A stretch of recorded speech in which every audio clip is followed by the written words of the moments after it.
Now, this sales of Harley-Davidson motorcycles have declined, and I spoke with the Bikers for Trump spokesperson Chris Cox yesterday about it. Listen to what he had to say. Roll tape.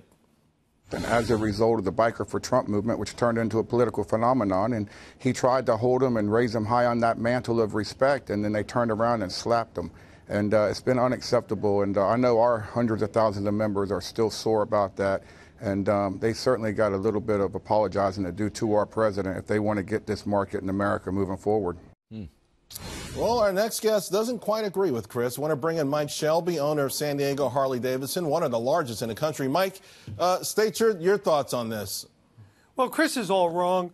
He's full of this whole politics. I appreciate what he's done. Bikers for Trump is a group I support. I've spoken at their events. There's a decline in motorcycle sales, but it's only in new motorcycle sales, Charles. We're actually selling more motorcycles. We're a victim of our own success. These bikes are we're making bikes, Harley-Davidson, so well. They're lasting so much longer. They're bigger, stronger. And if you could buy a 5 or 6 year old motorcycle for, say, $7,000, $8,000, that's what people are doing. A lot of dealers who I know are actually selling more used Harleys than new Harleys. The new Harleys are phenomenal. But a 5-year-old Harley, which is still state-of-the-art and is a great bike, is a bargain, and people are coming in for the bargains. You're going to get what you pay for. The new ones are amazing. But, there's a decline in new bike sales, and that's why nothing to do with politics. Mike, I've gone through Harley-Davidson's annual reports and other filings for over a decade to do some research in this, and even their own admission is that the pool of buyers, of would-be buyers, has been shrinking as the demographic has gotten older and older. I mean, there's got to be some truth to that from that point of view.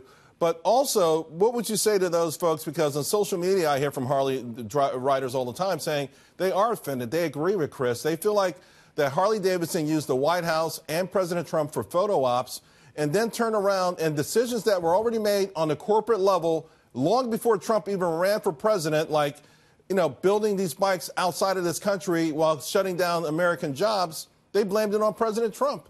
It's just not true. In the first place, every Harley-Davidson sold in America is made in America. Every Harley-Davidson that's sold worldwide is made in America. So that 500,000 feet plant in Aniline, Australia, what do they have that for? What are they building out of that? They're building a plant in Thailand. They're going to build a plant in Europe. No, they do have manufacturing outside of this country, so you can't be telling the truth.